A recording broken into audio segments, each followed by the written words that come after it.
नमस्ते, Vande Mataram. Revolution India channel पर आप सबका हार्दिक स्वागत, अभिनंदन। दर्शकों, जैसा कि हर बार मैं एक वायदा करता हूं, किसी ना किसी ऐसी ख़ास शख्सियत से मुलाकात कराऊंगा और आज के हमारे ख़ास मेहमान श्रीमान अशोक कुमार मित्तल जी, ऐसे स्वतंत्रता सेनानी परिवार से जिन्होंने देश की आज़ादी में बहुत महत्वपूर्ण भूमिका निभाई। तुम मुझे खून दो, मैं तुम्हें आज़ादी दूंगा। देश के माननीय नेताजी सुभाष चंद्र बोस की सेना के एक ऐसे सिपाही के बेटे श्री अशोक कुमार मित्तल, जिन्होंने देश की आज़ादी में महत्वपूर्ण भूमिका निभाई, उन्हीं से जानते हैं। सबसे पहले अशोक कुमार मित्तल जी, आपका रिवॉल्यूशन इंडिया चैनल पर हार्दिक स्वागत, अभिनंदन। आपके रिवॉल्यूशन इंडिया को चैनल को बहुत बहुत बधाई और बहुत बहुत धन्यवाद आपके दर्शकों को। जी, धन्यवाद मित्तल साहब। दर्शकों, हम मित्तल साहब से जानना चाहेंगे। मित्तल साहब, आप काफ़ी लंबे समय से जिला प्रशासन से खफा चल रहे थे कि स्वतंत्रता सेनानियों का मान सम्मान न हो पाने के कारण आप जिला प्रशासन और सरकार से खफा चल रहे थे।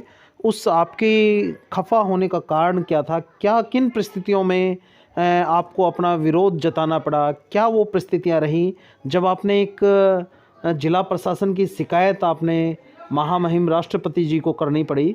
वो क्या विषय था मित्तल साहब? जी, इसके अंदर विषय ये है कि भी हम जो स्वतंत्रता सेनानी परिवार से हैं, जो इस सरकार के अंदर हमने देखा, जब से बीजेपी सरकार आई थी हरियाणा के अंदर, इन्होंने कभी भी स्वतंत्रता सेनानी की परिवार की ओर कभी ध्यान नहीं दिया जी, और ना इनका कभी मान सम्मान के लिए सोचा जी, और जिसके लिए हमारे परिवारों के अंदर काफ़ी पीड़ित थे, क्योंकि जबकि हमारे जो पिछली सरकारें थी वो बड़ा मान सम्मान करती थी और राष्ट्रीय पर्वों पर भी बड़ा सम्मान करती है, बड़ा मतलब अच्छा मतलब उनको मान सम्मान देती थी। जी, इस सरकार ने क्या हुआ कि आज तक अभी भी है ना, किसी भी तरह के स्वतंत्र परिवारों को मान सम्मान नहीं किया, इसलिए हमारे अंदर बड़ा विरोध है और बड़ा खपत है जी, इसके अंदर। जी, और इसीलिए क्या हुआ कि भी आज जैसे हमने देखा कि बजट सत्र के अंदर देखा, जी, आज इन्होंने जो है स्वतंत्र परिवारों की पेंशन बढ़ाने का काम किया है, जी, जिससे हमारे जो स्वतंत्र परिवारों में जी, बड़ी खुशी है इस बात की। भी 10 साल में जागी है, जी, 10 साल में जागी है, लेकिन स्वतंत्र परिवारों के अंदर जो आज जैसे इन्होंने बढ़ाई है, लेकिन इसका जब बढ़ जाएगी, जब आनी शुरू हो जाएगी, जी, जब खुशी का लहर अलग होगा। आज हम माननीय मुख्यमंत्री जी का, जो मनोहर लाल खट्टर जी का जी, बड़ा तहे दिल से धन्यवाद करते हैं। जी, वे जागे तो हैं, 10 साल बाद जागे, पर कुछ तो इनको शुद्ध बुद्धि दी। जी, जी। मित्तल साहब, आपने वो बात कहते कहते आप रुक गए।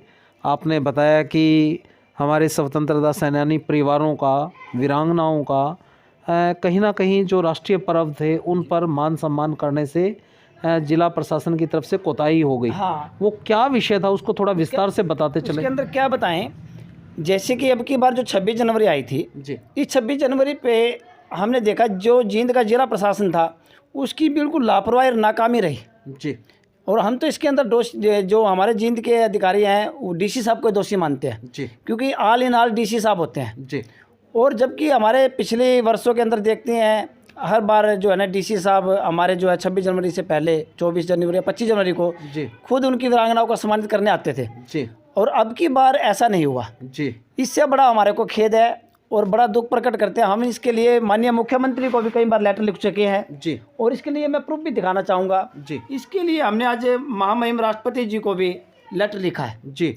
जिसके लिए हमने बड़ा दुख प्रकट किया है कि भी किस तारीख में आपने लिखा ये लेटर? ये लेटर हमने माननीय उसको लिखा 12/2 को लिखा है, जी, क्योंकि हमने डीसी साहब का जो है ना 20 दिन 25 दिन इंतजार करने के बाद, क्योंकि ना इनकी क्या हुआ कि इनकी झूठ हमने पकड़ी जी, जी, क्योंकि हमने पहला डीसी जो हमने जींद के अंदर देखा, ये हमारा दुर्भाग्यपूर्ण है, देश का दुर्भाग्यपूर्ण है। हम तो इसको ये कहेंगे बड़े कड़े शब्दों के अंदर। जी, इस डीसी साहब ने हमारे कम से कम 10-15 प्रतिनिधि थे, जी, उनको बड़ा गुमराह किया।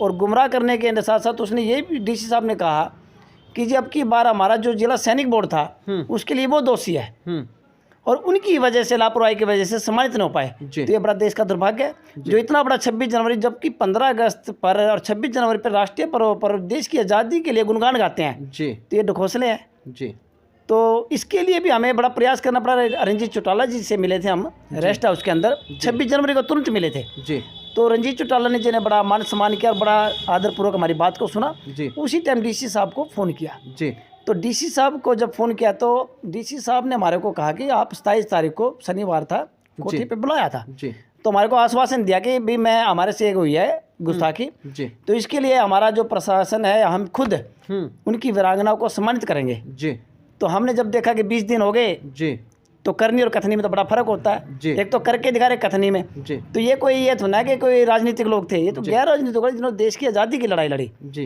तो इसलिए हमने डीसी साहब के खिलाफ कंप्लेंट लिखी है महामहिम राष्ट्रपति को जी और माननीय प्रधानमंत्री को। जी माननीय प्रधानमंत्री को भी लेटर लिखा है कि माननीय प्रधानमंत्री जी जींद के उपायुक्त महोदय के खिलाफ कार्रवाई की जाए, जी क्योंकि हम तो डीसी को दोषी मानते हैं जी, क्योंकि डीसी साहब के आदेश की पालना नहीं हुई और ना डीसी साहब ने किया, तो इसलिए हमारा बड़ा दुख प्रकट है। तो इसीलिए हम तो हरियाणा सरकार से भी गुजारिश करेंगे, मनोहर लाल खट्टर जी से, कि हम उनका बड़ा धन्यवाद करते हैं जो किया आज।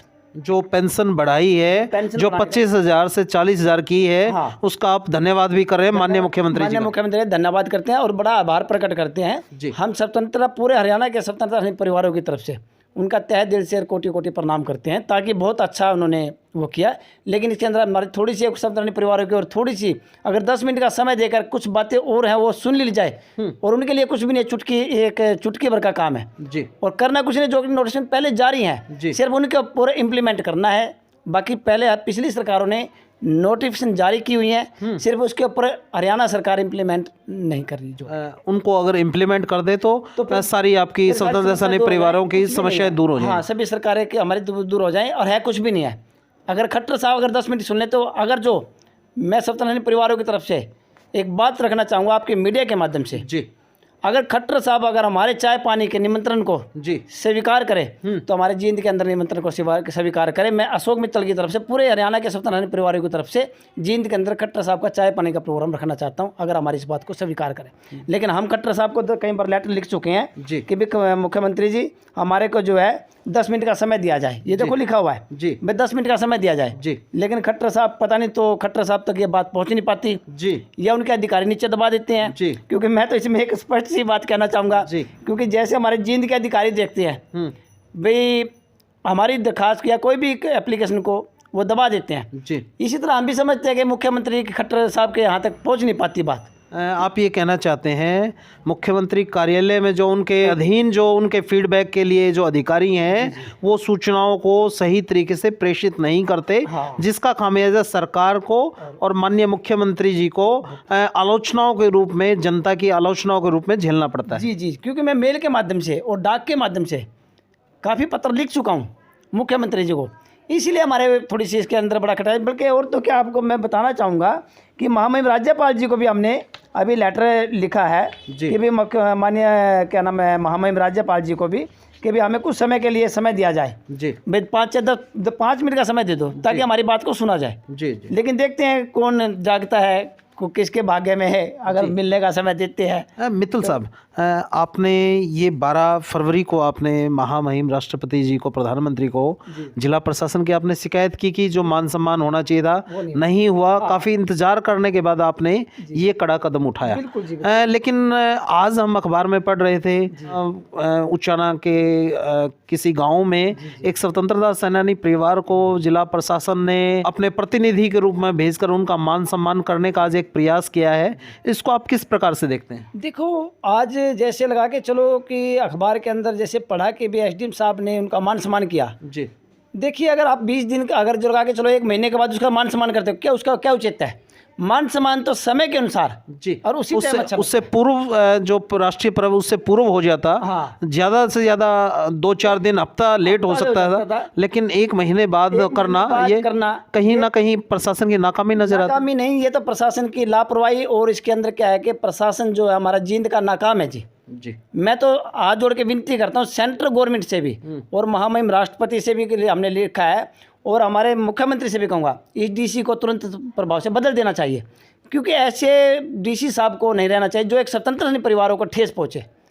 क्योंकि हम जब 15 मतलब कम से कम इतने प्रतिनिधि थे और उनकी कोठी के ऊपर जब हमारे को इस बात का आश्वासन दिया गया कि हम तुरंत इसके लिए बड़ा खेद प्रकट कर, उस टाइम उनकी बातों को सुन के हमारे को लगा कि हाँ, ये डीसी साहब बहुत अच्छे हैं और वास्तव में इस बात को उन्होंने आपको आश्वासन दिया कि हम आपका मान सम्मान करेंगे। हाँ, लेकिन वो कहीं ना कहीं उस वायदे पे खरा नहीं उतर पाए। नहीं उतरे जी। इसलिए हम इतने बड़े पद पर रहते हुए हम डीसी साहब की इस बात से बड़ा खेत पड़ गई, इसलिए हमने लिखा है कि राष्ट्रपति को भी, मान प्रधानमंत्री को भी लिखा है, विश्व मामले की कार्रवाई होनी चाहिए। जी हाँ। तो जिस प्रकार से आप पूरे हरियाणा के स्वतंत्रता सेनानी परिवारों से आप जुड़े हुए हैं, आपके संगठन से आप जुड़े हुए हैं, किस प्रकार से आज की जो बजट सत्र में, हरियाणा का जो बजट सत्र है उसमें माननीय मुख्यमंत्री जी बतौर वित्त मंत्री के तौर पर उन्होंने बजट में जो स्वतंत्रता सेनानी वीरांगनाओं उनके परिवारों के लिए जो 25,000 से 40,000 की घोषणा की है, उसको देखते हुए आपके पास किस प्रकार का रिस्पॉन्स नज़र आ रहा है स्वतंत्रता सेनानी परिवारजनों की तरफ से? हमारे परिवारों की तरफ से जैसे आज हमारे पास काफ़ी फ़ोन आए हैं कि जी मित्तल जी, आज जैसे खट्टर साहब ने कहा कि यह बात सत्य है, क्योंकि हर एक को विश्वास नहीं होता जी। और ये कब लागू होगी? और ये कब लागू होगी जी। तो हमने कहा कि भी जब मुख्यमंत्री ने एक बजट सत्र के अंदर कहा है तो इस बात के लिए इतना भाई नहीं कह सकते भाई कोई झूठी बात होगी, क्योंकि बजट सत्र के अंदर कहा है कि विधानसभा के अंदर एक बड़ा ही वो होता है। जी जी। तो इस बात के प्रकार की झूठी, लेकिन उनको आश्वासन दिया है। काफ़ी वीरांगनाओं के टेलीफोन आए हमारे पास जी। भाई उनके अंदर भी एक खुशी की रहती है, देखो पता लग जाता है। तो जैसे उनके माध्यम से फिर हमने कहा कि भी हो जाएगी, हो सकता है इस महीने हो जाए, अगले महीने हो जाए। जी। तो उन्होंने कहा ये कभी इलेक्शनों का घोषणा तो नहीं, मला जी इलेक्शनों का तो ठीक है, चलो हो सकता है, चलो फिर भी इलेक्शनों का हो, फिर भी कुछ तो मान सम्मान किया है जी। भाई, देर आए धनुष आए। जी, तो जी। इस बात के लिए हमने बड़ा आश्वासन दिया, लेकिन इस बात को लेकर वीरांगनाओं में बड़ी खुशी की लहर है जी। और स्वतंत्रता परिवारों में इस बात का है कि भी चलो आए, लेकिन छोटी मोटी थोड़ी सी और कमी है, उसको सुधार ले तो खट्टर साहब वर्गा फिर कोई है नहीं। जी, आप अपने मुंह से उनकी तारीफ कर रहे हैं कि कुछ छोटी मोटी जो स्वतंत्रता सेनानी परिवारों की कुछ और जो जायज़ मांगे हैं उनकी तरफ भी थोड़ा विचार कर लिया जाए। तो आप कह रहे हैं कि उनके बराबर का मुख्यमंत्री कोई नहीं है? बिल्कुल जी, मैं तो देखो स्पष्ट कहता हूँ, हम किसी राजनीतिक लोग नहीं हैं जी। और मेरे पास काफ़ी लोग कहते हैं कि भाई जो है ना, आप किसी मंत्री से मिल लो, किसी एमएलए से मिल लो, उसके माध्यम से मिल लो, मुख्यमंत्री से। हम ऐसा नहीं चाहते जी। हम किसी कठपुतली नहीं है जी। हम उस पर विश्वास करते हैं। जब मुख्यमंत्री अगर खुद हमारे लेटर पे जवाब नहीं दे रहे तो उससे बड़ा हम क्या सकते हैं। और मुख्यमंत्री एमएलए से मिलेंगे, वो मिलवा पाएंगे, नाम पाएंगे, वो तो एक राजनीतिक रोटी सेकने वाली बात है। हम राजनीतिक रोटी नहीं सेकते। अगर खट्टर साहब अगर हमारा जो मान सम्मान करते हैं, हम कोई वो नहीं है कि भाई कभी हम उड़ा के वोट दें, किसी के वोट दें, हम ऐसा नहीं है कि वोट, हम उसको वोट देते हैं जो वास्तव में हमारी तरफ ध्यान करता है या सरकार मतलब पब्लिक की तरफ ध्यान देता है, हम उसके साथ हैं। जी। चलिए मित्तल साहब, आपने चैनल के माध्यम से बहुत बड़ी एक बात आपने कही कि माननीय मुख्यमंत्री जी का आपने पूरे स्वतंत्रता सेनानी परिवार संगठन की तरफ से आपने आभार व्यक्त किया है और माननीय मुख्यमंत्री जी से निवेदन किया है कि आप जींद में आइए। स्वतंत्रता सेनानी परिवार संगठन की तरफ से अशोक कुमार मित्तल जी आपको चाय के लिए निमंत्रण दे रहे हैं, आप आइए, आपका स्वागत है, अभिनंदन है। और कुछ जो इनके मन में जो कुछ जो एक विरोधाभास था, जो एक मन में कुंठा थी कि इनकी बातें माननीय मुख्यमंत्री जी तक क्यों नहीं पहुंच पा रही, इस विषय पर माननीय मुख्यमंत्री जी को निश्चित तौर पर विचार और मंथन करना चाहिए। क्या माननीय मुख्यमंत्री जी की जो टीम है, जो प्रदेश भर से आने वाले फीडबैक को क्या वो सही प्रकार से उन सूचनाओं का प्रेषण प्रसारण कर पा रही है? यदि नहीं कर पा रही तो निश्चित तौर पर माननीय मुख्यमंत्री जी को अपनी उस टीम में निश्चित तौर पर बदलाव करना चाहिए, क्योंकि जनता की आवाज़ को आपको सुनना पड़ेगा। मैं एक छोटी सी बात और कहना चाहूँगा आपके मीडिया के माध्यम से। जी। हमने आज तक नहीं, हमारे फादर के टाइम तक भी 2016 के अंदर भी जब इन्हीं की सरकार थी बीजेपी की, और बीजेपी की सरकार के अंदर जब हमारे फादर जब जीवित थे उन्होंने भी काफ़ी प्रयास किया खट्टर साहब से मिलने का, लेकिन ये हमारा दुर्भाग्य रहा कि खट्टर साहब ने समय नहीं दिया। ये पीड़ा नजर आ रही है, पीड़ा नजर आ रही है देखो। और इससे पहले जो भी मुख्यमंत्री आए उन्होंने कभी समय नहीं रोका उनके लिए। इसमें आप दोषी क्या मुख्यमंत्री कार्यालय के वो अधिकारी जिन्होंने सूचना नहीं दी मुख्यमंत्री तक, वो दोषी हैं, या आप ये मानते हैं कि सूचना मिलने के बाद मुख्यमंत्री जी से ऐसी कोई गलती होगी? देखो, मुख्यमंत्री जी की तरफ से तो कोई रिस्पॉन्स आता नहीं। अगर ये भी एक विडंबना की मैं आपको बता देता हूँ, एक बड़ा विचित्र बात है। जब हमने हमारे फादर के समय के अंदर जब हमने समय नहीं दिया और हमारे फादर जी को काफ़ी मिलने का प्रयास था कि एक स्वतंत्र परिवारों की तरफ से बात रखने का, भाई उनकी कोई पीड़ा थी, कोई बात थी, वो रखना चाह रहे थे। और खट्टर साहब अगर एक प्रदेश के अंदर जब वोट मांगने आते हैं, जब तो कहते हैं कि मैं जनता का सेवक हूँ, लेकिन वो जनता के सेवक कुर्सी मिलने के बाद नहीं होते जी। और उसके बाद हमने जब एक राष्ट्रपति को लेटर लिखा कि राष्ट्रपति से मिलने के लिए हमने एक रिक्वेस्ट करी जी, तो इत्तेफाक से वो लेटर 3 महीने पता नहीं कुछ समय के बाद वो मुख्यमंत्री कार्यालय पहुंचा जी। और उस टाइम तक वो कार्यालय पहुंचा, उस टाइम तक वो परमात्मा को प्यारे हो चुके थे। देखो बाबूजी भगवान को प्यारे हो चुके थे। ये तो एक दुर्भाग्य, मैं मानता हूँ सरकार का दुर्भाग्य रहा कि ऐसे स्वतंत्रता सेनानी से मिलने का मौका सरकार ने गंवा दिया। वो कारण क्या रहे, वो कारण जो भी रहे, क्या मुख्यमंत्री कार्यालय के अधिकारियों की नाकामी थी, क्या उन्होंने सूचनाओं को सही से प्रेषित नहीं किया, इस वजह से दो महान विभूतियों का मिलन होने से उसमें एक विलंब, एक बाधा उत्पन्न हुई। और एक स्वतंत्रता सेनानी परिवार से यदि माननीय मुख्यमंत्री जी मिलते, निश्चित तौर पर वो हरियाणा प्रदेश के जो एक बहुत बड़ा एक विकसित राज्य और विकासशील से विकसित राज्य बनाने की जो एक परिकल्पना थी, उसमें शायद उनके अनुभव का फ़ायदा माननीय मुख्यमंत्री जी को भी मिलता और हरियाणा प्रदेश के लोगों को भी मिल पाता।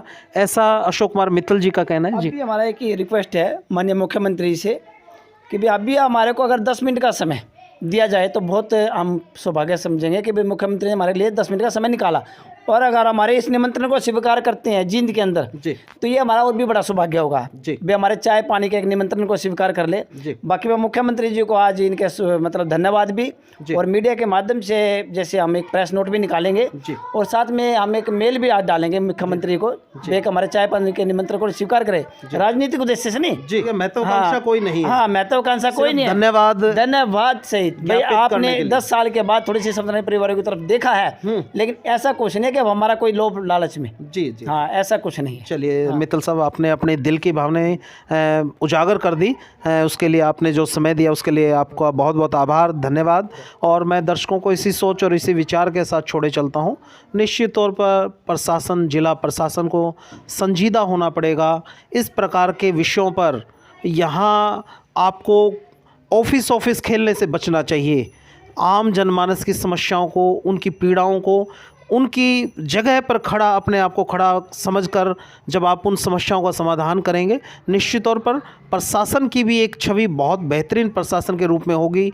और सरकार का भी एक जो एक भूमिका है, सरकार की जो एक छवि है, जो एक सुशासन का जो एक ध्येय वाक्य है, उसको साक्षात रूप में मूर्त रूप दिया जा सकता है निश्चित तौर पर। लेकिन उसकी अहम कड़ी शासन, प्रशासन, नेता और माननीय मुख्यमंत्री कार्यालय के वो अधिकारी, जिम्मेवार अधिकारी, जिनका काम सूचनाओं का आदान प्रदान समय रहते करना है। ऐसा नहीं कि समय गुजर जाने के बाद अगर ये सूचनाएं प्रेषित होती हैं तो उन कर्तव्य विहीन अधिकारियों का वहाँ उस कार्यालय में रहने का कोई महत्व नहीं है। निश्चित तौर पर माननीय मुख्यमंत्री जी को विचार करना पड़ेगा और स्वतंत्रता सेनानी परिवारों की तरफ से दिए गए इस निमंत्रण को माननीय मुख्यमंत्री जी चैनल को लगता है कि माननीय मुख्यमंत्री सहर्ष स्वीकार करेंगे। और जिस प्रकार से स्वतंत्रता सेनानी परिवारों में खुशी और उल्लास है कि जिस प्रकार से 10 साल के लगभग होने को है, तब हरियाणा सरकार ने सुध ली और उनका मान सम्मान किया, तो बहुत अच्छा एक कदम है। निश्चित तौर पर सरकार और जिला प्रशासन के अगर कोई कदम सराहनीय कदम है, उनकी प्रशंसा भी होनी चाहिए, और यदि कहीं कोताही है तो निश्चित तौर पर उन पर चर्चा होनी चाहिए। उस विषय को प्रशासन, शासन, राजनेता, मुख्यमंत्री तक पहुंचाना हमारा नैतिक दायित्व और नैतिक फ़र्ज है। निश्चित तौर पर कहीं ना कहीं मिसकम्युनिकेशन, कहीं ना कहीं कुछ अधिकारियों की कमी की वजह से ये खामियाजा शासन, प्रशासन और सरकारों, नेताओं को भुगतना पड़ता है। तो विचारणीय विषय। देखते रहिए रिवॉल्यूशन इंडिया। फिर किसी अन्य दिन किसी खास शख्स से मुलाकात कराएंगे। जय हिंद, जय भारत, वंदे मातरम।